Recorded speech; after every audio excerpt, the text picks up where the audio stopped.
La chaleur de l'été à Boston était insupportable, pesant sur notre petit appartement comme une lourde couverture, même si la climatisation bourdonnait à pleine puissance. J'étais assis à la table de la cuisine, des papiers étalés devant moi, essayant de me concentrer sur un nouveau pitch client pour le travail. J'ai transpiré du bide sur mon front et je l'ai essuyé avec le dos de ma main, me murmurant que les chiffres ne s'additionnaient tout simplement pas. C'est à ce moment-là que la voix de Clary flotta depuis la cuisine, traversant le drone de l'unité de climatisation. « Liam, ta mère a envoyé un texto. » A-t-elle appelé, et je n'ai même pas eu besoin de lui demander quelle mère elle avait rencontrée. C'était Judith, ma belle-mère, pas ma propre mère. Judith avait une certaine façon d'elle, toujours polie, toujours convenable, mais il y avait quelque chose en dessous de tout cela qui ne me convenait jamais vraiment. « Elle nous veut dimanche pour fêter ton anniversaire, » ajouta Clara, et je pouvais entendre la tension dans sa voix, comme si elle essayait de paraître joyeuse mais n'y parvenait pas. Je me suis penché en arrière sur ma chaise, laissant échapper un long soupir et me frottant les yeux. Un autre anniversaire, j'aurais 36 ans et honnêtement, je n'étais plus du genre à faire la fête. Le travail me prenait beaucoup de temps et tout ce que je voulais vraiment, c'était une journée tranquille avec Clara, peut-être des plats à emporter, une bière fraîche et un film sur le canapé. Mais Judith avait d'autres projets. Comme toujours, elle adorait animer, monter une émission et je savais que dire non n'était pas vraiment une option. « Que lui as-tu dit ?» J'ai rappelé, devinant déjà la réponse. Clara entra dans l'embrasure de la porte en s'essuyant les mains avec un torchon, ses cheveux noirs tirés en arrière en un bond en désordre. Elle m'a fait un petit sourire fatigué. J'ai dit que nous serions là. « C'est ton anniversaire, Liam. » Elle a insisté. J'ai hoché la tête, pas surpris. Clara était toujours d'accord avec ces choses, même lorsqu'elle ne le voulait pas elle l'a fait pour moi et je l'aimais pour ça, même si cela signifiait un autre après-midi difficile avec sa mère. La vérité était que Judith et Clara ne s'entendaient pas vraiment. En surface, tout allait bien. Judith souriait, faisait des compliments, posait des questions sur le travail de conception indépendant de Clara avec son ton sirupeux. Mais j'avais vu la façon dont ses yeux se resserraient lorsque Clara parlait de la petite fouille. Elle se glissait dans des conversations sur le fait que Clara devait être si occupée ou sur le fait qu'elle ne comprenait pas tous ces trucs artistiques. Clara n'a jamais répondu grand-chose, elle a simplement hoché la tête et la gardé calme. Mais je pouvais dire que ça lui était arrivé.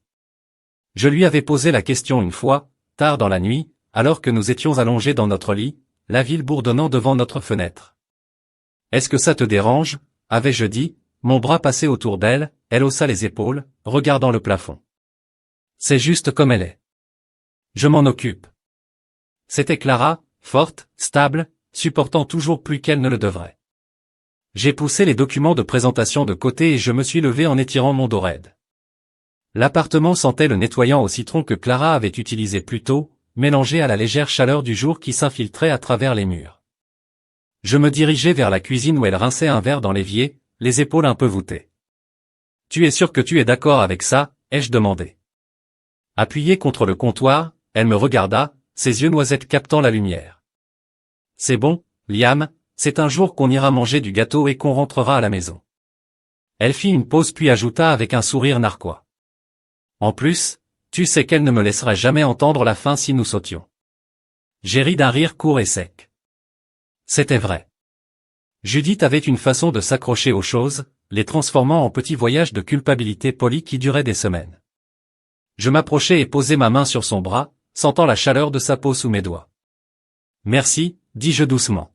« Je sais que ce n'est pas ton truc préféré. » Elle éteignit l'onglet et me fit face, son sourire narquois s'adoucissant, « C'est ton anniversaire, je survivrai. » Il y eut un moment de silence puis elle se pencha et m'embrassa rapidement, ses lèvres douces contre les miennes. C'était un petit moment mais ça m'a stabilisé. Je savais qu'elle n'était pas ravie de dimanche et que je ne sautais pas vraiment de joie non plus, mais nous y arriverions ensemble. C'est comme ça que nous avons travaillé. Le reste de l'après-midi s'écoula dans le flou. Je suis retourné à mon argumentaire, peaufinant les chiffres et réécrivant les lignes, jusqu'à ce que ma tête, et CLA, disparaissent dans son petit bureau Nook en train de dessiner quelque chose sur sa tablette, ses écouteurs allumés. De temps en temps, je lui jetais un coup d'œil, observant la façon dont ses sourcils se fronçaient lorsqu'elle se concentrait. Elle était belle comme ça, concentrée et dans son propre monde. J'ai repensé à dimanche, à la maison immaculée de Judith, aux tables raffinées qu'elle sortait, à la façon dont elle nous survolait avec ce sourire forcé. Ça ira, me suis-je dit il y a quelques heures, mais au fond de moi, je ne pouvais pas m'empêcher de penser que ce ne serait pas aussi simple qu'un gâteau et une petite conversation. Judith avait toujours une façon de faire bouger les choses, même quand elle n'en avait pas l'intention, ou peut-être surtout quand elle le faisait. Au moment où la soirée arrivait, la chaleur s'était un peu atténuée et l'appartement semblait à nouveau presque vivable. Je nous ai commandé une pizza et nous l'avons mangée directement de la boîte sur le canapé en riant d'une blague stupide. Je l'avais fait fonctionner. Le rire de Clara était léger et il relâcha quelque chose dans ma poitrine. « Tu penses que ta mère va encore manger un de ces gâteaux géants ?» demanda-t-elle en retirant un morceau de pepperoni de sa tranche.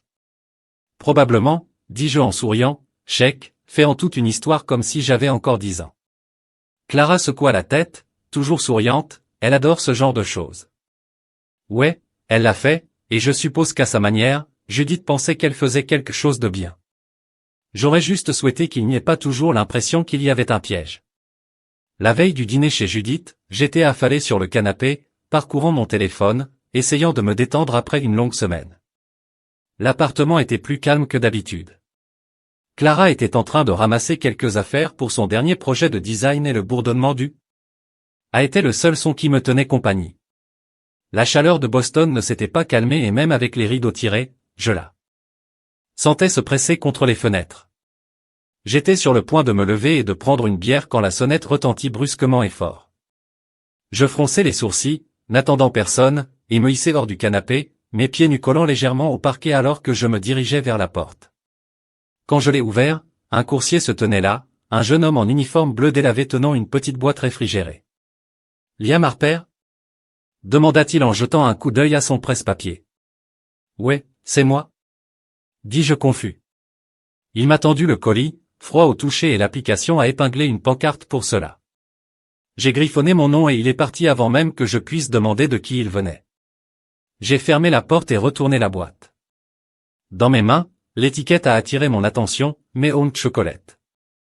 Mes sourcils se sont haussés.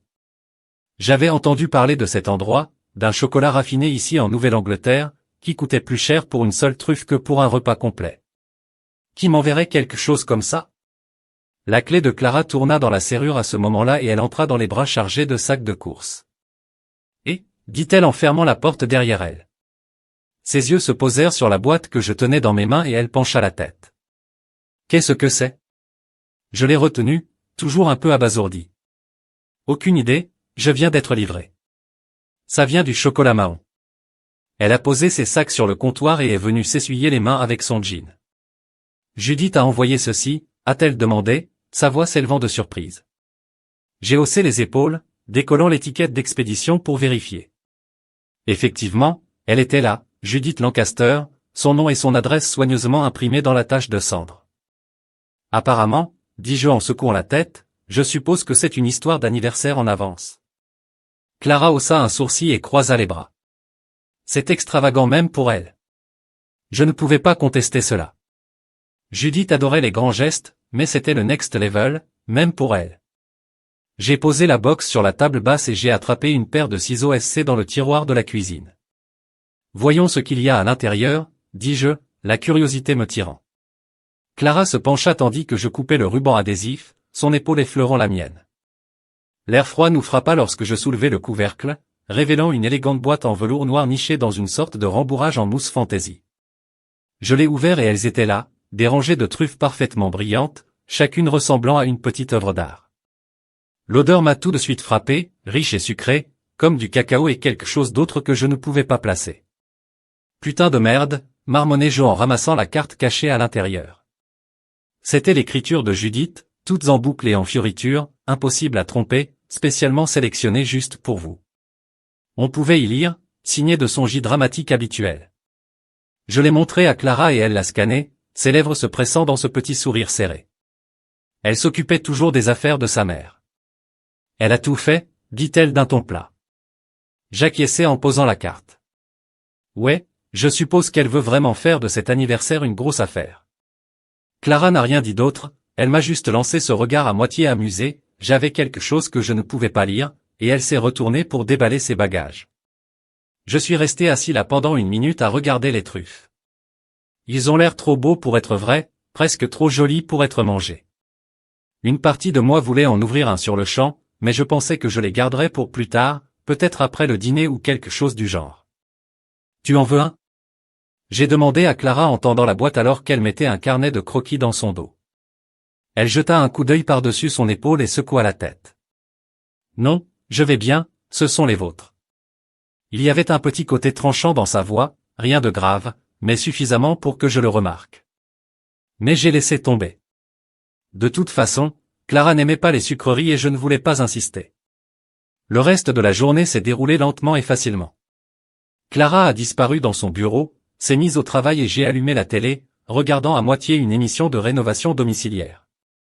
Pendant que mon esprit vagabondait.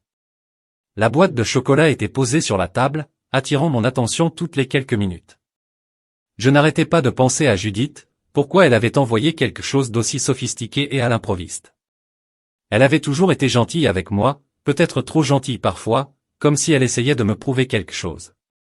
Je pensais que c'était juste sa façon de garder les choses fluides, surtout avec la façon dont les choses étaient difficiles entre elle et Clara. Mais c'était quand même trop bizarre, d'une manière ou d'une autre. Au moment où la soirée arrivait, Clara sortit de son bureau en étendant ses bras au-dessus de sa tête. « Je suis battue, dit-elle en bâillant, en pensant que c'est bientôt fini. J'ai hoché la tête en jetant un coup d'œil à l'horloge. À peine après 8 heures. Ça va? Ai-je demandé en m'asseyant un peu. Elle m'a fait signe de ne pas respecter les délais d'une longue journée. Je l'ai regardée se diriger vers la chambre, ses chaussettes chuchotant contre le sol, et j'ai ressenti un sentiment de culpabilité. Elle s'était efforcée ces derniers temps et me voilà flânant avec une boîte de chocolat trop chère que je n'avais même pas demandé. Après qu'elle ait disparu derrière la porte de la chambre, je me suis penché en arrière et j'ai de nouveau regardé la boîte. La maison était calme maintenant, juste le faible bourdonnement de la télévision et le klaxon occasionnel d'une voiture à l'extérieur. Je me suis dit que j'attendrais. Peut-être apporter les truffes chez Judith demain pour les partager. C'est un beau geste, n'est-ce pas, montrer un peu d'appréciation. Mais plus je les regardais, plus je me demandais quel goût ils avaient, ça ne pouvait pas faire de mal. Je pensais que Clara s'en ficherait et que Judith ne le saurait pas. J'ai attrapé la boîte, mes doigts effleurant le velours, et j'ai hésité. Quelque chose à ce sujet ressemblait à une décision, même si je ne pouvais pas dire pourquoi. À la fin, j'ai retiré ma main et j'ai inversé la chaîne. Au lieu de cela, ils pourraient attendre maintenant. Au moins je les laisserai là un peu de mystère, enveloppés dans Black Velvet. Curie de ma toujours gracieuse belle-mère. Cette nuit-là, après que Clara se soit couchée, l'appartement était trop calme, comme si l'air lui-même retenait son souffle. Elle avait eu une journée difficile. Ses clients en design accumulaient les révisions et je pouvais voir l'épuisement dans la façon dont elle se traînait. Jusqu'à la chambre, disant à peine bonsoir. Je suis resté debout, affalé sur le canapé, la télé vacillante, avec une rediffusion de baseball. Je ne regardais pas vraiment. Les Red Sox perdaient comme d'habitude, et la voix des annonceurs parlait de mes aventures. Mais mon esprit n'était pas concentré sur le but. Il ne cessait de dériver vers cette boîte en velours noir posée sur la table basse, celle que Judith avait envoyée. Ces truffes m'appelaient et je ne pouvais pas me débarrasser de la démangeaison de découvrir ce qui les rendait si spéciales. J'ai essayé de l'ignorer au début. Je me suis levé, j'ai pris un verre d'eau dans la cuisine et j'ai fait les 100 pas, le sol frais sous mes pieds. L'appartement sentait légèrement la bougie à la lavande de Clara, celle qu'elle avait allumée plus tôt pour la détendre, mais ce n'était pas suffisant pour me distraire. Chaque fois que je me rasseyais, mes yeux se posaient sur cette boîte. Il était juste là, tout chic et intact, comme s'il me mettait au défi de faire quelque chose à ce sujet. Spécialement sélectionné rien que pour vous, avait dit Judith Snow. J'ai reniflé pour moi-même. Elle a probablement dépensé une fortune pour eux et là, je les laissais se perdre. Quel était le mal à en essayer un? J'ai attrapé la boîte, mes doigts effleurant le velours doux, et je l'ai ouverte. L'odeur m'a encore frappé, un cacao profond et riche, avec une pointe de quelque chose de piquant, peut-être de noisette ou de café. Les truffes brillaient sous la faible lumière de la lampe, chacune parfaite, comme de petits bijoux. J'en ai pris un et je l'ai roulé entre mes doigts. C'était frais, onctueux, presque trop joli pour être mangé, mais mon estomac gargouilla et ma curiosité s'éteignit. Je l'ai mis dans ma bouche et je l'ai mordu. La coquille s'est fissurée et l'intérieur a fondu sur ma langue. Soyeux, doux, avec un soupçon de quelque chose d'amer. Cela m'a fait écarquiller les yeux. Putain de merde, c'était bien, mieux que bien. C'était le meilleur chocolat que j'ai jamais goûté. Sans conteste, un seul ne suffisait pas. J'en ai attrapé un autre, puis un autre, savourant leur façon de fondre, les saveurs changeant à chaque bouchée, du cacao noir, un soupçon de caramel, quelque chose de fruité que je ne pouvais pas nommer avant de le savoir. J'étais à mi-chemin de la boîte, des miettes époussetaient ma chemise, mes doigts étaient collants. Je me suis penché en arrière, souriant comme un idiot. Le jeu oublié, Judith. Tu t'es surpassé, murmurai-je en m'essuyant les mains avec mon jean. Je ne me sentais même pas coupable. Clara n'en voulait pas plus tôt. Elle l'avait dit elle-même. Et c'étaient les miens. C'est vrai, un cadeau d'anniversaire. J'ai observé cela après la semaine que j'avais eue. La boîte avait l'air plutôt vide maintenant et je m'arrêtai pour regarder les dernières truffes. Peut-être que je devrais en garder un peu. Je pensais. Amène-les chez Judith demain, montre-lui. Je l'ai apprécié. Mais ensuite j'ai imaginé son visage, ce petit sourire suffisant qu'elle aurait, comme si elle voulait quelque chose en m'impressionnant. Non, j'ai décidé que c'était trop beau pour être partagé. J'en ai mis un autre dans ma bouche, fermant les yeux alors qu'il fondait, et poussait un soupir de contentement. La télévision sonnait, la foule applaudissait faiblement, mais j'étais maintenant dans mon propre monde, perdu dans le goût de tout cela.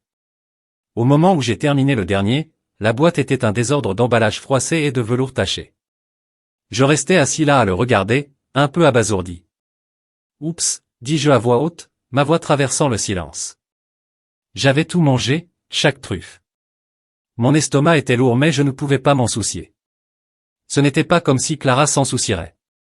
Elle rirait probablement si elle me voyait ainsi, recouvert de miettes de chocolat, comme un enfant qui aurait pillé le pot de bonbons. J'ai brossé ma chemise, jeté la boîte vide sur la table et me suis penché en arrière, me sentant rassasié, suffisant et un peu ridicule. Le match terminé, les Red Sox ont perdu une grosse surprise et j'ai éteint la télé, la pièce devenant sombre, à l'exception des lampadaires qui filetaient à travers les stores. J'aurais dû me coucher, mais je n'ai pas bougé. Mon esprit ne cessait de repenser au goût de ces truffes, à la façon dont elles m'avaient surpris à chaque bouchée. Judith avait choisi un gagnant. Je lui donne ça. Je me demandais combien il coûtait, probablement plus que ce que je dépenserais pour moi-même. C'était une bonne idée. Le fait qu'elle se soit démenée comme ça m'a fait sentir un peu chaud, comme si peut-être qu'elle s'en souciait vraiment, même si elle et Clara ne voyaient pas mon lien. Je m'allongeai sur le canapé, la tête appuyée sur l'accoudoir, et regardais le plafond. L'appartement était silencieux maintenant, juste le léger bourdonnement de l'ACC et le ruisseau occasionnel du bâtiment qui s'installait. Clara dormait probablement profondément, sa respiration douce, et même dans la pièce voisine. Je l'imaginais se réveiller demain, trouvant la boîte vide et secouant la tête. « Tu les as tous mangés ?» disait-elle d'une voix taquine. Je haussais les épaules, je souriais, je lui disais qu'ils étaient trop bons pour résister. Elle lèverait les yeux au ciel, mais elle ne serait pas en colère. C'était ça le truc avec Clara, elle me laissait vivre mes moments, même les plus stupides. Finalement, je me suis relevé, les jambes lourdes, et j'ai traîné jusqu'à la cuisine pour jeter les emballages à la poubelle, la boîte que j'avais laissée sur la table, preuve de mon petit benage. Mais je ne me sentais pas mal. C'était mon cadeau d'anniversaire, ma soirée, mon indulgence. Je me brossai les dents, coupant la douceur persistante, et me mis au lit à côté de Clara. Elle ne me tourna pas le dos, ses cheveux s'étalant sur l'oreiller. Je suis resté là pendant un moment à regarder les ombres sur le mur, le ventre plein et l'esprit en ébullition. Ces truffes étaient autre chose. J'ai dérivé en pensant à eux, je taste toujours sur ma langue, me demandant si Judith avait la moindre idée à quel point j'avais apprécié sa surprise. Le lendemain matin, je me suis réveillé avec l'odeur du café, le parfum riche et sombre me sortant d'un profond sommeil. Ma tête était floue et mon estomac était encore plein à cause de la frénésie de chocolat de la nuit dernière. Mais je ne pouvais pas me plaindre. C'était dimanche, mon anniversaire, et pour une fois, je n'ai pas eu à me précipiter pour aller travailler. Je me suis retourné, clignant des yeux au soleil, me faufilant à travers les stores et j'ai vu le côté du lit de Clara vide. Elle était déjà debout, probablement dans la cuisine. J'ai étiré mes articulations et me suis sorti du lit en tirant sur un t-shirt. Alors que je sortais pour la rejoindre, elle se tenait près du comptoir en train de verser du café dans 2 tasses, ses cheveux encore en désordre à cause du sommeil. « Matin » dis-je d'une voix rauque. Elle jeta un coup d'œil avec un petit sourire. « Joyeux anniversaire » vieil homme. Je souris, m'appuyant contre la porte. Merci, ça sent bon ici. Elle m'a fait glisser une tasse et je l'ai prise en enroulant mes mains autour de la chaleur. L'appartement était calme, la ville à l'extérieur commençait à peine à bourdonner avec la circulation du dimanche. J'ai senti le café noir fort, exactement comme je l'ai aimé, et j'ai senti le brouillard dans ma tête commencer à se dissiper. Dors bien, ai-je demandé en la regardant mélanger le sucre dans sa propre tasse. Elle hocha la tête. Ouais, tu aimes les rochers, dis-je, ce qui était vrai, même si je n'ai pas mentionné les truffes. Cela a probablement quelque chose à voir avec ça. Nous nous sommes assis à table en sirotant dans un silence confortable, la boîte de chocolat vide toujours posée sur la table basse de la pièce voisine. J'attendais toujours qu'elle le remarque, qu'elle dise quelque chose, mais elle ne l'a pas fait. Peut-être qu'elle ne l'avait pas encore vu. Je n'étais pas inquiet, même si elle avait ri quand elle l'avait découvert. Mon téléphone sonna sur le comptoir, rompant le silence, et je gémis, qui est-ce à cette heure? Marmonnai-je en me levant pour vérifier, l'écran s'éclaira avec le nom de Judith. Bien sûr, j'ai glissé pour répondre, en le mettant sur le haut-parleur pour que Clara puisse entendre, « Joyeux anniversaire, Liam ». La voix de Judith était brillante et sirupeuse, comme elle l'était toujours lorsqu'elle voulait paraître joyeuse. « Et, Judith, merci. » dis-je en m'appuyant contre le comptoir. « Les chocolats sont-ils arrivés ?» a-t-elle demandé, et je pouvais l'imaginer assise dans sa cuisine immaculée, probablement en train de siroter du thé dans l'une de ces tasses raffinées qu'elle aimait. « C'est ce qu'ils ont fait, » dis-je en jetant un coup d'œil à Clara. Elle haussa un sourcil mais ne dit rien. Je ne sais pas pourquoi je l'ai fait. Peut-être que j'étais encore à moitié endormi, peut-être que je voulais juste embêter un peu Judith. Mais j'ai ajouté, Clara, je les ai tous mangés. Il y a eu une longue pause à l'autre bout du fil, si silencieuse que j'ai cru que l'appel était interrompu. La tête de Clary leva les yeux, élargissant ce qu'elle dit, mais je me contentais de sourire et de hausser les épaules. Puis la voix de Judith revint, tremblante, presque tremblante. « Qu'est-ce que tu es sérieux ?» Avant que je puisse rire ou lui dire que je plaisantais, la ligne était coupée. Elle avait raccroché. J'ai regardé le téléphone, confus. C'était bizarre. J'ai dit en le posant. Clara me regardait toujours, sa tasse de café frozen à mi-chemin de sa bouche. « Pourquoi tu dis ça ?» demanda-t-elle d'une voix aiguë. Je me suis gratté la nuque, je ne sais pas, j'ai pensé que ce serait drôle. Elle ne l'a pas bien pris, hein, Clara n'a pas ri. Elle posa sa tasse assez fort pour qu'un peu de café coule sur le côté. Liam, ce n'est pas comme elle. Elle avait l'air fausse. J'ai froncé les sourcils, répondant à l'appel. Dans ma tête. Judith avait l'air étrange, mais je pensais qu'elle était juste ennuyée. J'avais gâché son grand geste. Chèque, très bien, dis-je en l'agitant, probablement en colère. Je n'ai pas hésité à dire à quel point ils étaient géniaux. Mais mon téléphone a encore sonné. Cette fois, c'était le nom de Clary qui apparaissait à l'écran. Je l'ai ramassé confus. « Tu es là ?» dis-je en lui montrant. Elle sortit son propre téléphone de sa poche en fronçant les sourcils. « Je ne t'ai pas appelé. » J'ai quand même répondu.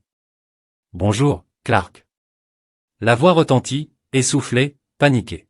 « Liam, qu'as-tu dit à ma mère ?» J'ai cligné des yeux en regardant Clara assise en face de moi, qui était tout aussi confuse que moi que tu aies mangé les chocolats. J'ai dit lentement pourquoi il y avait eu une pause. Puis sa voix à nouveau plus douce, « Liam, quelque chose ne va pas, l'appel a été coupé. » Je pose le téléphone, mon cœur commence à battre à tout rompre. Clara, la vraie Clara, celle en face de moi, s'est levée, le visage pâle. Qu'est-ce que c'était que ça? Elle a demandé. Sa voix tremblait, je ne sais pas, dis-je, ma bouche est sèche. C'était ta voix, mais tu ne m'as pas appelé. Nous nous sommes regardés, l'air dans la pièce étant plus lourd qu'il y a une minute. Mon esprit s'empressait d'essayer de lui donner un sens. C'était une farce, un bug? Mais Judy, la réaction, ce tremblement dans son ton, ça m'a marqué. Rappelle-la, dis-je en désignant le téléphone de Clary. Elle a composé le numéro, ses doigts tremblaient, mais l'appel est allé directement à la messagerie vocale. Elle ne décroche pas, dit Clarisse, ses yeux fixés sur les miens.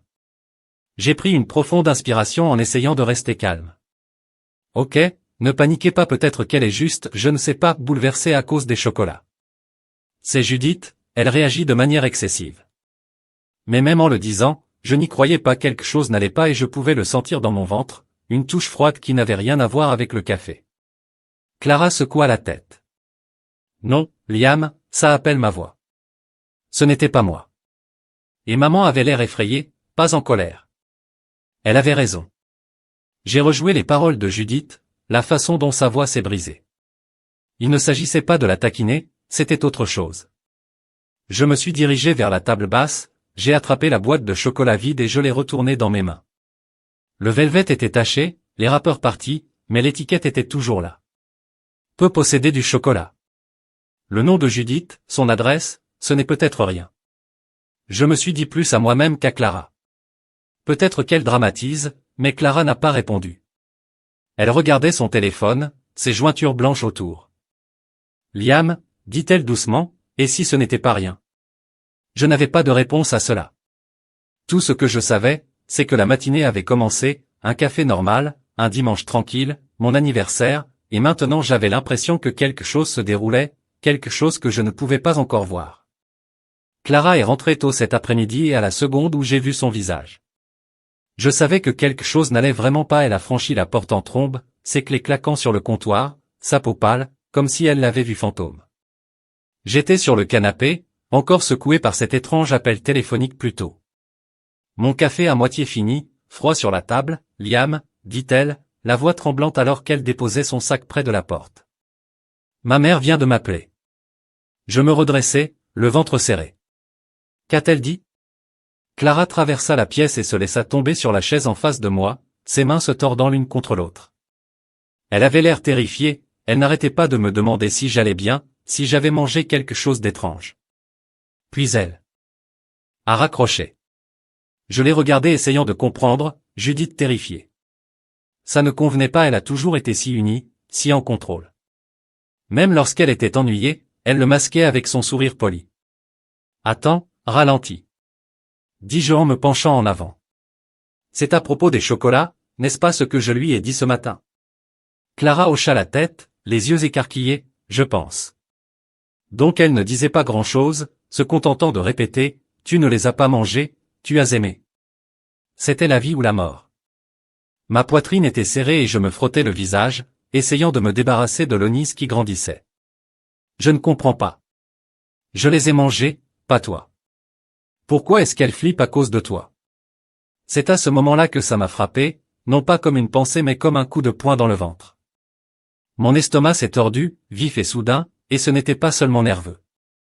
Une sueur froide coulait dans mon dos, pénétrant à travers ma chemise, et j'agrippais le bras du canapé pour me stabiliser, Liam. La voix de Clary traversa la brume, aiguë d'inquiétude. Elle était debout maintenant, se dirigeant vers moi, toi, d'accord. J'ai essayé de répondre, mais la pièce s'est inclinée, les bords se sont estompés. Je ne me sens pas bien. J'ai réussi à prononcer mes mots de manière injurieuse. Ses mains étaient sur mes épaules, fraîches contre ma peau moite. Asseyez-vous, dit-elle en me poussant doucement dans les coussins. Mais rester assis n'aidait pas, la nausée est venue rapidement, une vague si forte que je me suis plié en deux, me serrant le ventre. Oh mon Dieu, Liam, Clara gaz à genoux devant moi. Je pouvais à peine me concentrer sur son visage. Tout tournait dans ma respiration, par rafales courtes et irrégulières. J'appelle le 911, dit-elle en cherchant son téléphone. Je voulais lui dire non, que tout irait bien, mais les mots ne venaient pas, ma bouche avait un goût amer, métallique et la douleur dans mon ventre ne ressemblait à rien de ce que j'avais jamais ressenti, aiguë, brûlante, implacable. Je me suis affalé sur le côté, ma tête a heurté la coudoir, et la voix de Clary s'est évanouie alors qu'elle criait dans le téléphone. Oui, mon mari, il est malade, vraiment malade, dépêche-toi s'il te plaît. Les minutes suivantes furent floues. Je n'arrêtais pas de perdre mon esprit dans le brouillard, d'une seconde à l'autre. Clara est restée avec moi, sa main agrippant la mienne, sa voix tremblante alors qu'elle essayait de me tenir éveillé. Liam, reste avec moi. Ok, ça arrive. Attends juste. J'ai hoché la tête, ou du moins j'ai cru l'avoir fait, mais mon corps n'écoutait pas, ma vision se rétrécit, l'appartement se rétrécissant en un point de lumière et je ne pensais qu'à ces foutus chocolats. Qui avait-il dedans? Cette question revenait sans cesse dans ma tête tandis que la nausée réapparaissait. J'ai à peine atteint le bord du canapé avant de vomir un violent soulèvement qui m'a laissé le souffle coupé. Les ambulanciers sont arrivés rapidement en faisant entendre des voix fortes et ont coupé ce qui s'était passé. A demandé l'un d'eux à un gars avec une coupe rasée et un stéthoscope autour du cou. Les paroles de Clary s'échappèrent frénétiquement, il mangea des chocolats. Hier soir, une boîte entière. Puis il a commencé à se sentir malade à l'instant. S'il vous plaît, aidez-le. Ils m'ont déplacé sur une civière, mes membres lourds et inutiles, et j'ai aperçu le visage de Clara, des larmes blanches et terrifiées sillonnant ses joues. Je viens avec vous, leur dit-elle en attrapant son sac, et ils ne discutèrent pas. Le trajet en ambulance a été un enfer, le monsieur gémissait, les lumières clignotaient à travers les fenêtres et j'étais allongé là, attaché, un masque à oxygène pressé sur mon visage. L'ambulancier à côté de moi n'arrêtait pas de poser des questions, quand les ai-je mangés, combien? Comment je me sentais? Mais mes réponses étaient des marmonnements à moitié formés, mon estomac se retournait, ma tête me martelait et ses sueurs froides ne s'arrêtaient pas. Clara s'assit près de mes pieds, sa main sur ma jambe serrant fort. Tout ira bien, répétait-elle, comme si elle essayait de se convaincre autant que moi. Je voulais la croire, mais cette question me taraudait, qu'y avait-il dans ces chocolats? À l'hôpital, ils m'ont emmené directement aux urgences, les lumières étaient aveuglantes, le bruit écrasant. Les médecins et les infirmières affluaient, me connectant à des machines collées, et 4 à mon bras. J'ai fait des fondus enchaînés, captant des extraits, la voix de Clara, un médecin disant quelque chose à propos de sa stabilisation, le bip d'un moniteur. Quand j'ai repris mes esprits, j'étais dans un lit, la chambre plus calme, à côté de moi, j'avais toujours mal au ventre, mais les nausées s'étaient atténuées et ma tête ne tournait plus. Et, je me suis asséché la gorge. Elle m'a attrapé la main, les yeux rouges. Et, tu m'as fait peur. Ce qui s'est passé? Ai-je demandé, ma voix faible. Elle déglutit difficilement. Ils ne savent pas. Pourtant, ils font des tests qui disent que ce n'est pas une intoxication alimentaire normale, quelque chose de pire, de pire. Ce mot devint lourd et froid. J'ai pensé au chocolat, à la façon dont j'en avais mangé jusqu'au dernier, à quel point ils étaient bons. Et Judith l'a qualifié de panique. Quand j'ai dit Clara, je les ai mangés. Clara, dis-je en forçant les mots. Ta mère, elle savait quelque chose. Son visage se durcit, sa mâchoire serrée. Ouais, je le pense aussi. Je m'allongeai, regardant le plafond, les 4 froids dans mon bras. Les pièces ne s'emboîtaient pas encore, mais elles commençaient à s'aligner. Judith m'a envoyé ces chocolats, du moins c'est ce que je pensais. Mais sa réaction, sa peur, la façon dont elle avait posé des questions sur Clara. Cela n'avait aucun sens à moins qu'il ne m'était pas destiné, à moins que quelque chose dans cette boîte ne soit jamais censé être un cadeau. Ma tête me faisait mal, mon corps était faible, mais mon esprit ne voulait pas s'arrêter. Qu'y avait-il dans ces chocolats? Je n'avais pas de réponse, mais allongé là, branché sur des tubes, une chose était claire, quoi que ce soit, cela m'avait presque fait tomber et peut-être que c'était encore possible. La chambre d'hôpital était froide, le genre de froid qui s'infiltre dans vos os, peu importe le nombre de couvertures qu'il vous entasse. Je restais allongé là, connecté à un 4, le goutte-à-goutte constant de liquide me gardant attaché à la réalité. Mon estomac me faisait toujours mal, un battement sourd qui me rappelait les chocolats de la nuit dernière à chaque respiration. Mais la NAA avait finalement fait marche arrière. Clara était assise à côté de moi, sa chaise rapprochée du lit, sa main posée sur la mienne.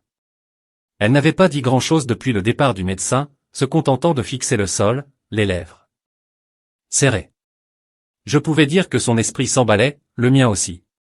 Ce qui s'est passé hier n'était pas un accident et nous le savions tous les deux, même si nous n'en avions pas encore la preuve. Un jeune médecin arriva peu de temps après. Sa blouse blanche, son visage croustillant, sérieux mais pas hostile. Il feuilleta un tableau, parcourut les pages des yeux, puis leva les yeux vers Clara. Nous avons quelques résultats préliminaires, dit-il d'une voix calme mais ferme. Votre mari montre des signes d'ingestion toxique, pas d'intoxication alimentaire typique, quelque chose de plus spécifique. Nous effectuons davantage de tests pour le préciser. Ingestion toxique, les mots m'ont frappé comme une brique. J'ai jeté un coup d'œil à Clara et son visage est devenu encore plus pâle, si c'était possible. Toxique, répéta-t-elle sa voix, petite comme du poison. Le docteur hocha la tête avec prudence. C'est possible. Nous en saurons plus bientôt. Pour l'instant, il est stable, mais nous devons le garder ici. J'ai avalé ma gorge sèche, malgré les 4 poisons. Ça ne pouvait pas être vrai. Ces chocolats venaient de Judith raffinée, cher, bien sûr, mais empoisonné, j'en avais la tête qui tournait et pas seulement de ce qu'il y avait dans mon organisme. Clara me serra la main, ses doigts tremblants. Il a mangé une boîte de chocolat. Hier soir, elle l'a dit au médecin, un cadeau de ma mère. Est-ce que ça pourrait être ça? Le front du docteur se plissa et il nota quelque chose qui pourrait l'être. As-tu toujours l'emballage? Clara secoua la tête. J'ai regardé quand nous sommes rentrés à la maison plus tôt. C'est parti. Je ne sais pas où c'est passé. Je fronçai les sourcils, essayant de réfléchir. J'ai laissé la boîte vide sur la table basse, n'est-ce pas? Mais je ne pouvais pas en être sûr. Tout était flou après la nuit dernière.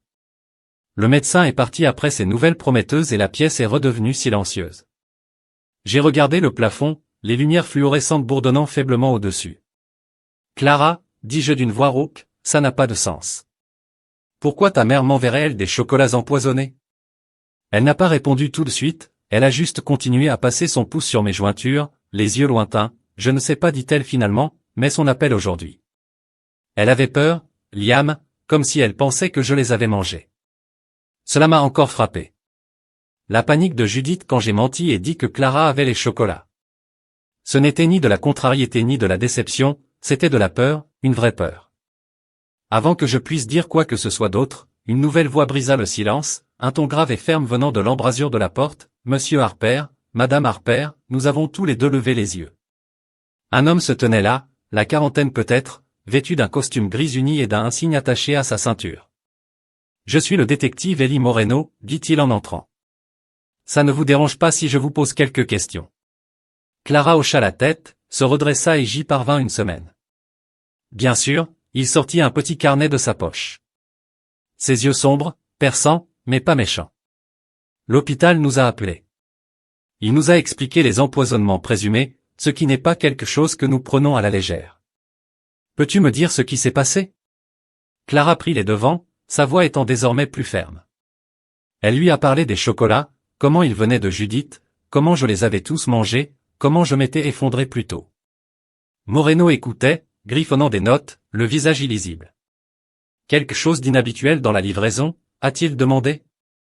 Clara secoua la tête. C'était juste un courrier, un colis normal, réfrigéré, avec une étiquette fantaisie. Il hocha la tête. Puis se tourna vers moi, tu ressens quelque chose avant aujourd'hui après les avoir mangés? J'y ai pensé, j'ai encore la tête embrumée. Pas vraiment. Ils étaient bons, super, il ne se sentait même pas malade jusqu'à ce matin. Il l'a écrit aussi. Puis demandé, et les emballages manquent? Ouais, Clarisse a dit que je ne le trouvais pas. Moreno tapota son stylo contre le cahier en pensant, d'accord, nous devrons retrouver ce chocolat ici. Voyez ce qu'ils disent. Tout le reste vous intéresse. J'ai hésité. Puis a dit Judith, ma belle-mère, elle a appelé ce matin, a paniqué quand j'ai dit que Claire avait mangé les chocolats. Je plaisantais, mais elle n'a pas pris ça comme une blague. Ses yeux se sont aiguisés et il a fait une autre note, intéressant, nous ferons un suivi avec elle aussi. Il referma le cahier et le remit dans sa poche. Reposez-vous, monsieur Harper, nous allons trouver une solution. Il fit un signe de tête à Clara et laissa ses pas résonner dans le couloir. La pièce semblait plus lourde après son départ. Clara laissa échapper un souffle tremblant, ses épaules affaissées poison. Liam, murmura-t-elle. C'est fou. Je lui ai serré la main, l'esprit tourmenté, ouais, mais pourquoi? Pourquoi moi? Elle n'avait pas de réponse et moi non plus. Puis un souvenir a clignoté, quelque chose auquel je n'avais pas pensé jusqu'à présent. Attends, dis-je en m'asseyant un peu en grimaçant au pôle des quatre. Naomi était chez nous la semaine dernière. La tête de Clary a attrapé ma sœur. J'ai hoché la tête. Ouais, elle est passée, tu te souviens, elle a dit qu'elle était dans le quartier, qu'elle entra et sortait rapidement. Les yeux de Clary se plissèrent et sa mâchoire se serra. Elle n'a pas fait grand-chose, elle a juste posé des questions sur le travail et a traîné un peu. J'y ai repensé. Naomi dans son salon, ses bavardages habituels, rien d'extraordinaire, mais le timing m'a marqué. Maintenant tu penses qu'elle aurait pu. Je n'ai pas fini, mais Clara a compris. Je ne sais pas, dit-elle d'une voix dure, mais c'est bizarre, c'est vrai qu'elle se présente. Puis ça, j'ai hoché la tête, le morceau cliquant d'une manière que je n'aimais pas. Naomi et Judith étaient proches, plus proche que Clara ne l'était avec aucune d'elles. Si quelque chose se passait, pourrait-elle en être partie? Je m'allonge épuisé, mon corps faible, mais mon esprit s'emballe. Les chocolats, l'appel de Judith, la visite de Naomi. C'était trop pour être une coïncidence, Clara, dis-je à voix basse. Nous devons vraiment savoir ce qui se passe.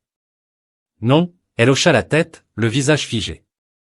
Je vérifierai la caméra de sécurité en rentrant à la maison, celle dans le couloir, peut-être qu'elle a capté quelque chose. J'ai réussi à esquisser un petit sourire, reconnaissant pour sa bonne idée. Elle me serra à nouveau la main, sa prise ferme. Semaine.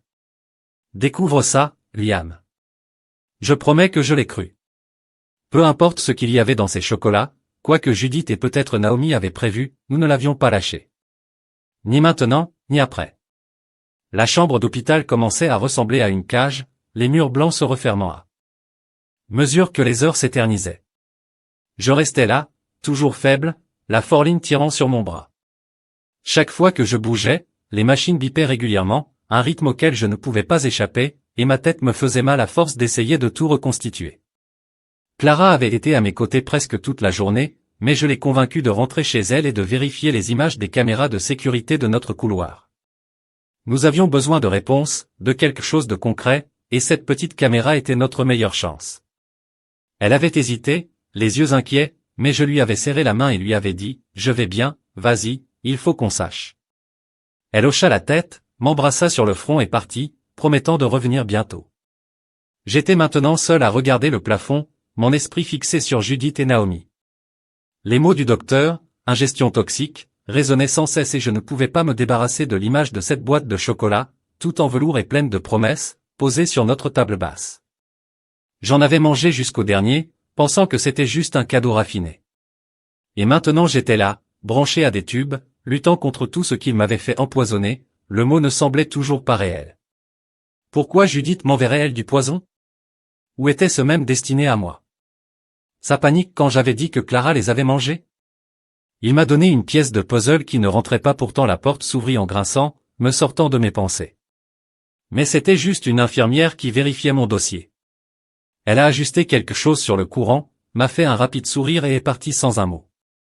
Je soupirai, me déplaçant pour me mettre à l'aise, même si mon corps avait toujours l'impression d'avoir été écrasé.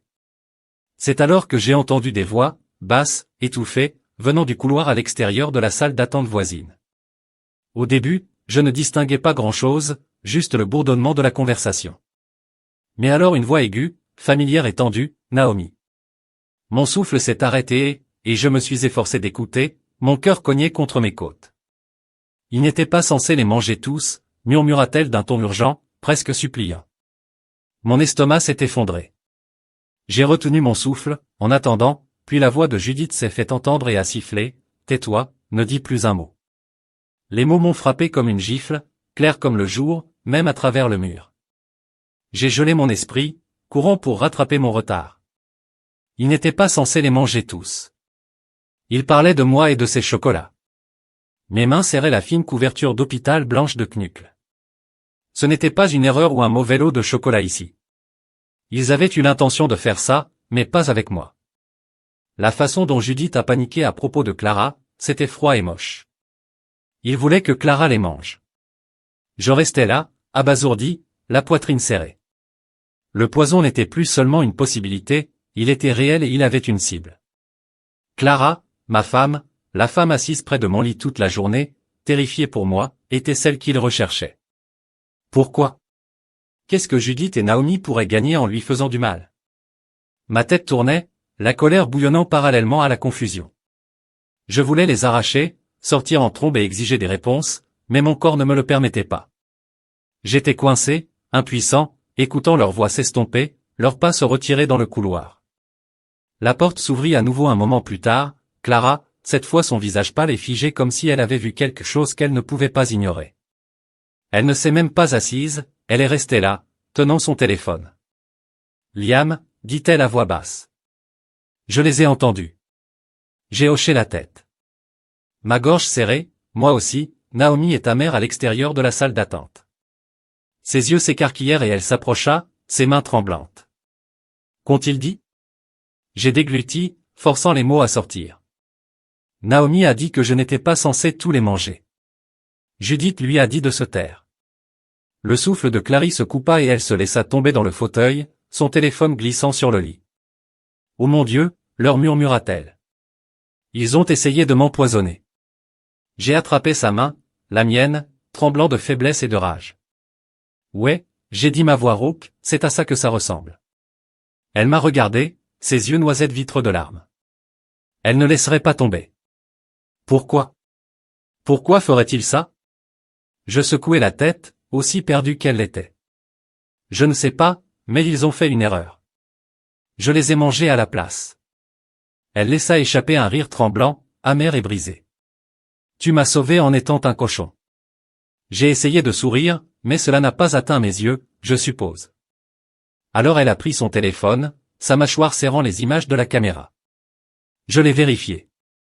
Rien de bizarre avec la livraison, juste le coursier le dépose. Mais la boîte est partie, Liam. Je l'ai laissée sur la table ce matin et maintenant il n'y est plus.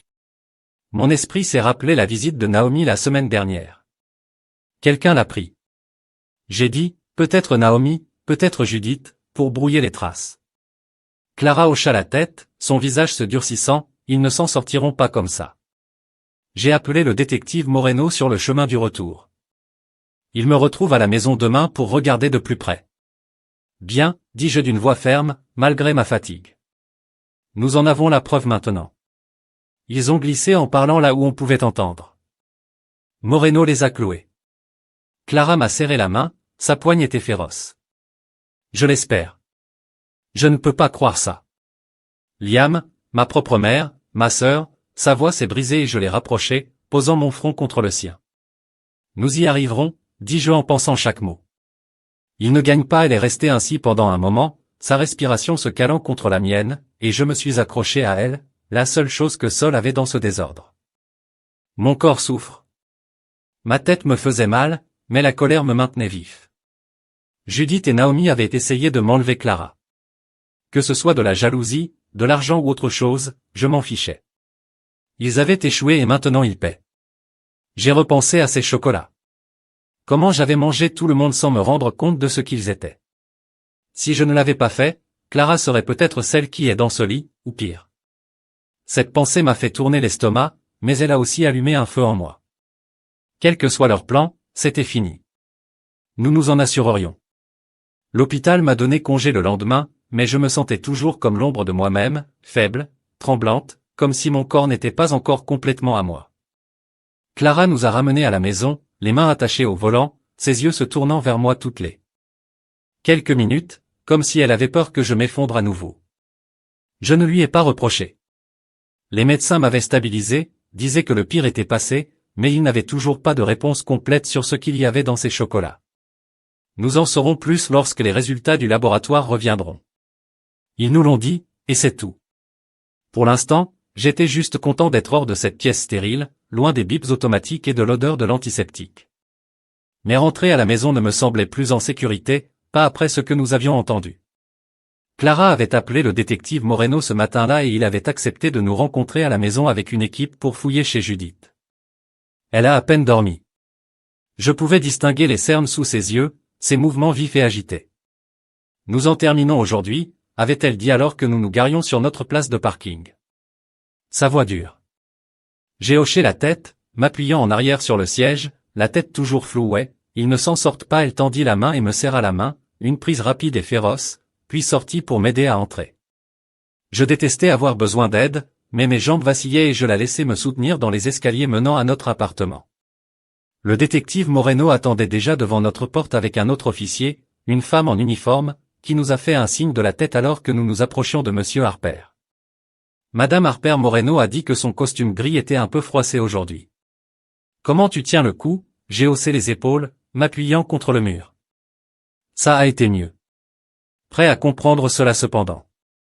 Il hocha brièvement la tête, ses yeux sombres, fixes. Bien, nous avons un mandat contre l'équipe de votre belle-mère qui s'y rend maintenant. J'irai avec vous pour vérifier quand nous aurons fini ici. Clara déverrouilla la porte, les mains fermes. Malgré tout, faisons-le, dit-elle, et nous la suivions. L'intérieur de l'appartement était le même, des tasses de café toujours sur la table, mes papiers de travail éparpillés, mais c'était différent, comme si quelqu'un était venu ici. Clara se dirigea directement vers la table basse où se trouvait la boîte de chocolat. C'est parti, dit-elle. En me tournant vers Moreno, je vous ai dit que c'était ici hier matin. Il hocha la tête en sortant son cahier. Tu es sûr que personne d'autre n'est entré? J'y ai pensé, mon esprit est lent, même si je ne connais que nous et Naomi. La semaine dernière, le stylo de Marino a mis votre sœur en pause. Clara hocha la tête, ouais, elle s'est arrêtée au timing, méfiante, n'est-ce pas? Il a écrit cela sur son visage illisible. Nous lui en parlons. Lui et l'officier ont fouillé un peu, vérifiant les poubelles, la cuisine et même les images du couloir du camp que Clara avait enregistrées sur son ordinateur portable. Rien de nouveau n'est arrivé, juste le coursier qui a déposé le colis, comme elle l'avait dit. Moreno se frotta la mâchoire en pensant, d'accord, allons chez Judith. S'il y a quelque chose à trouver, ce sera là. Clara a attrapé son sac et je me suis forcé à me tenir plus droit, ignorant la douleur dans mes jambes. Je viens aussi, dis-je. Clara fronça les sourcils, Liam, tu devrais te reposer. Non, j'ai coupé ma voix plus fermement que je n'en ressentais le besoin. Elle n'a pas discuté, a simplement hoché la tête et nous nous sommes entassés dans la voiture banalisée de Marino. L'officier qui suivait le sien. La maison de Judith se trouvait à une demi-heure de route, un grand endroit vierge en banlieue avec une pelouse bien entretenue et des volets blancs. Cela ressemblait toujours à quelque chose sorti d'un magazine, trop parfait pour être réel. Lorsque nous sommes arrivés, une autre voiture de police était déjà garée devant et 2 policiers attendaient devant la porte. Judith et Naomi étaient à la gare. Moreno s'en était assuré en les faisant interroger. Après l'appel de Clara, la maison était vide, calme, et ça m'a donné la chair de poule. Sachant ce que nous cherchions, Moreno nous a ouvert la voie à l'intérieur, Warren à la main, et nous avons commencé à chercher. L'endroit sentait la lavande et le cirage au citron, tout était impeccable, à la manière de Judith. Clara se dirigea directement vers le bureau, une petite pièce à côté du salon où sa mère gardait son bureau. J'ai suivi mes pas, lentement, en m'appuyant sur le mur pour m'appuyer. Si elle heurte quelque chose, ce sera ici, dit Clara en ouvrant les tiroirs. Je l'ai regardée fouiller dans les papiers, ses mains tremblant légèrement, puis elle s'est figée. Liam, murmura-t-elle en brandissant une pile de documents. Je me suis traîné, regardant par-dessus son épaule, de faux formulaires d'assurance maladie, le nom de Cla dessus, indiquant Judith et Naomi comme bénéficiaires. Mon estomac s'est retourné. Que diable? Elle continuait à creuser ses mouvements frénétiquement et en sortit un imprimé, recherche sur le web en haut, toxine, arsenic, surligné en jaune. Puis, dans un tiroir verrouillé, elle ouvre Pride avec un coupe-papier. Elle a trouvé le pire, un projet de police d'assurance vie révisé, me supprimant entièrement, et un deuxième à mon nom, ma signature contrefaite, datée du mois dernier seulement. Les mains de Clara tremblaient lorsqu'elle les tendait à Moreno, qui arrivait derrière nous. Ça y est, dit-elle, la voix brisée. Il préparait ça. Moreno a parcouru les papiers, sa mâchoire serrée, son motif et son dossier EV solide.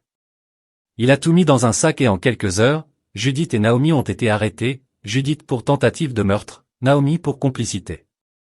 Moreno nous a dit plus tard qu'ils avaient craqué, interrogeant Naomi en premier, affirmant que tout cela était l'idée de Judith. Les chocolats étaient mélangés à de la menthe arsenic pour Clara, une dose lente pour faire croire à une maladie. Ils m'avaient sous-estimé en les mangeant tous, annulant ainsi leur plan. J'étais assis là à écouter Moreno, la tête tournoyante.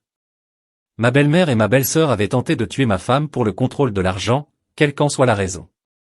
Ils ont cuisiné et j'étais tombé dessus, presque mourant à la place. Clara n'a pas pleuré, pas à ce moment-là. Elle m'a juste tenu la main alors que nous quittions la maison de Judith, l'épreuve entre les mains de la police. La vérité mise à nu. C'est fini, dit-elle doucement, d'une voix ferme, malgré l'enfer que nous avons traversé.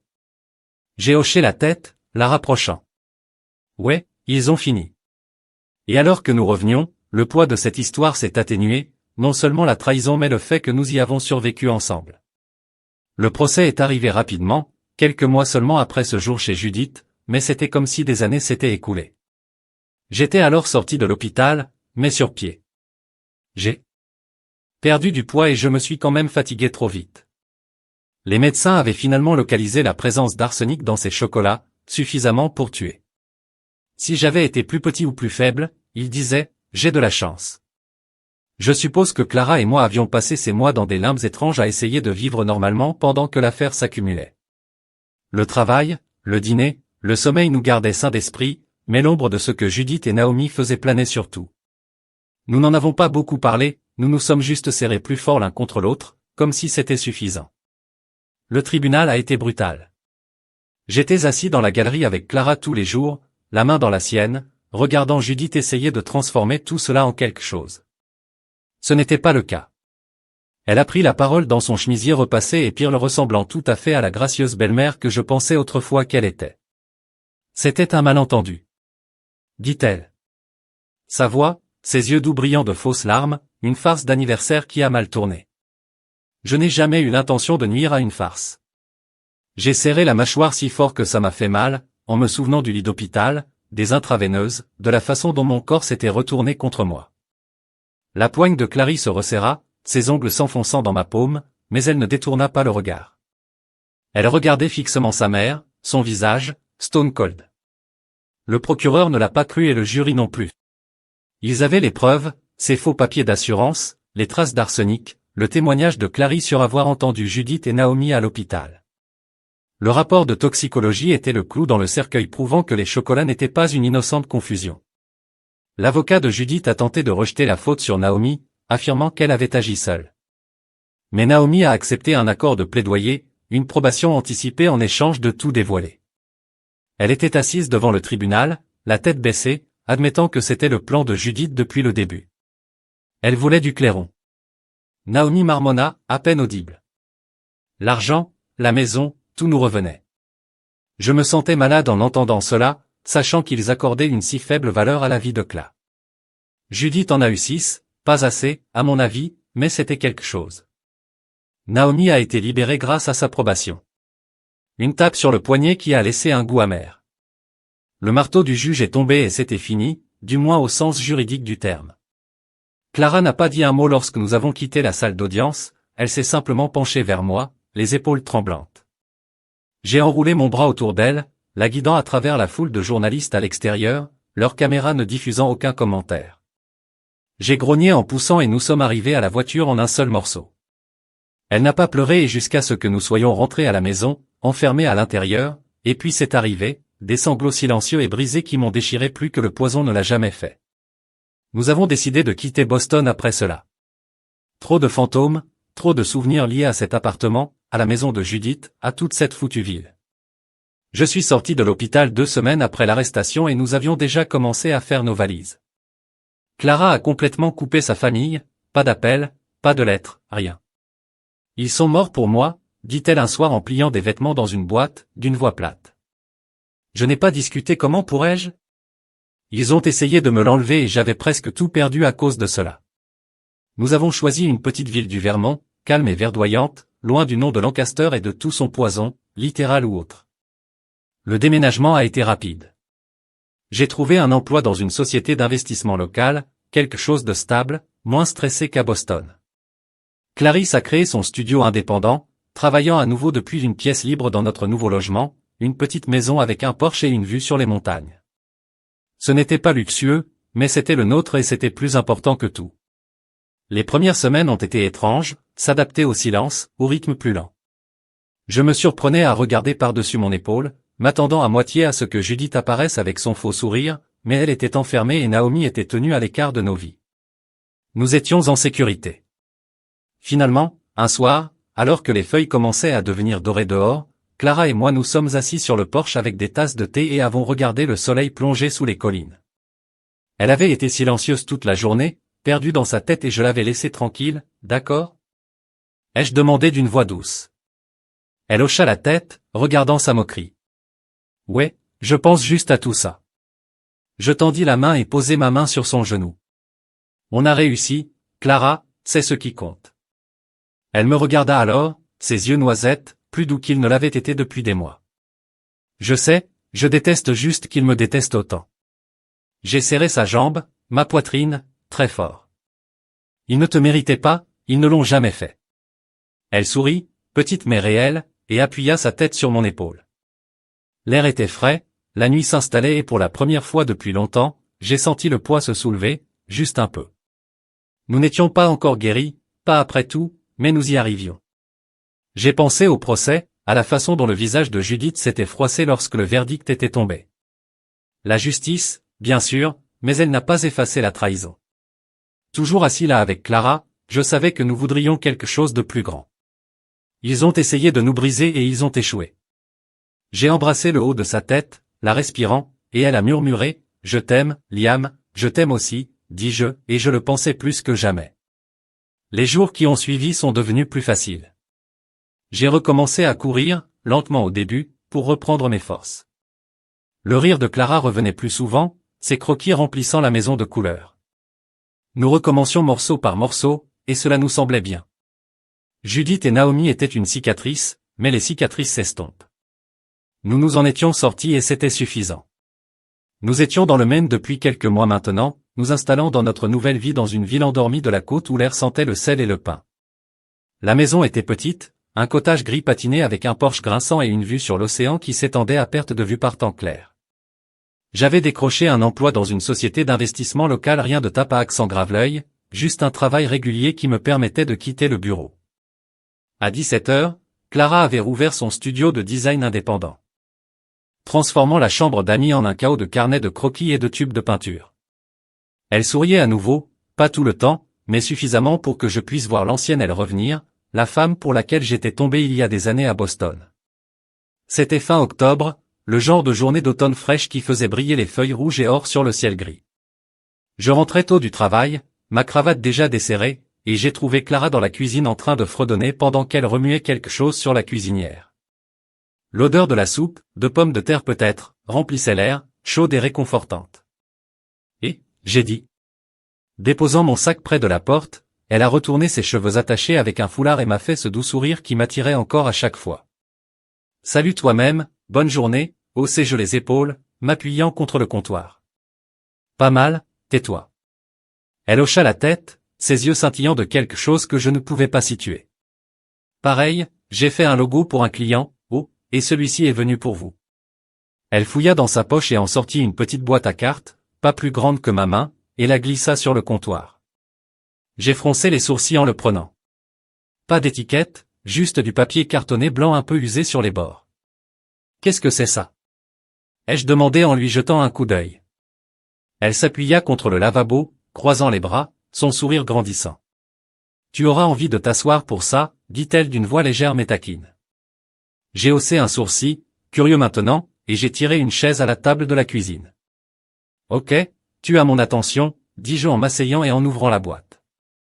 À l'intérieur se trouvait une petite combinaison pour bébé, blanche avec de petites lettres bleues cousues sur le devant, la plus douce surprise arrive bientôt. Je l'ai regardé, mon cerveau s'est arrêté. Puis leva les yeux vers Clara. Elle me regardait, les mains jointes devant elle, les yeux brillants, tu es.